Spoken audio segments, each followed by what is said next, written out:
So now that you practice that back fist, and like before, you've practiced that reverse punch, now we're going to put them in combination. So if you're throwing a back fist, again, you want to create a reaction. You want to create a point, you want to get a point, or you want to make that person block or move. If that back fist is doing that, then most likely they're going to be more on the defensive side of it, and you have a better chance of scoring, right? So if I score my point, great, it's done.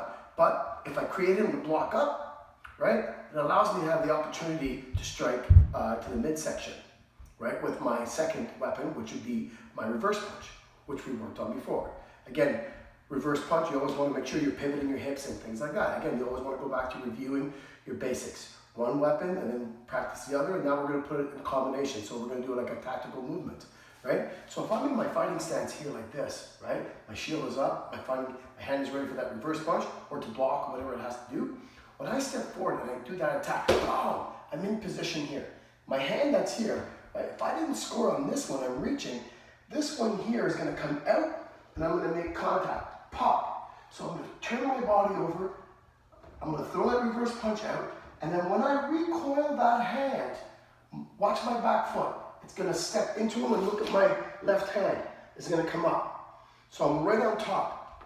So I close the gap quickly on them, right? If I score my point, great.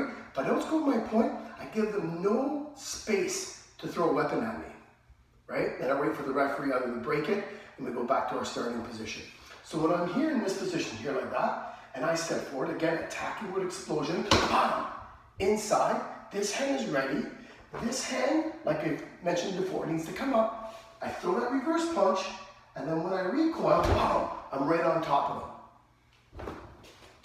Okay? Always, again, practicing nice and slow. Learn to do these techniques properly. Don't make it sloppy. The cleaner you can make it in your training, right? Stationary like this, and then you start getting on your toes, it's going to get better and better. Because it's never going to be perfect in a fight. It's never going to be perfect. But if you practice properly, right? Good practice means good habits. Okay? It doesn't make it perfect. It means good habits. So when I'm here like this, when I step in, boom, I'm in, back fist, and then I reverse punch, boom, and then when I recoil, boom, I bring it back. Now look where my hand is. What could I do again with it if I had to? I can throw that second punch, right? That second reverse punch. Anyways, again, practice that. Practice it one at a time, break it down, then add speed. You got this. Again, happy Saturday.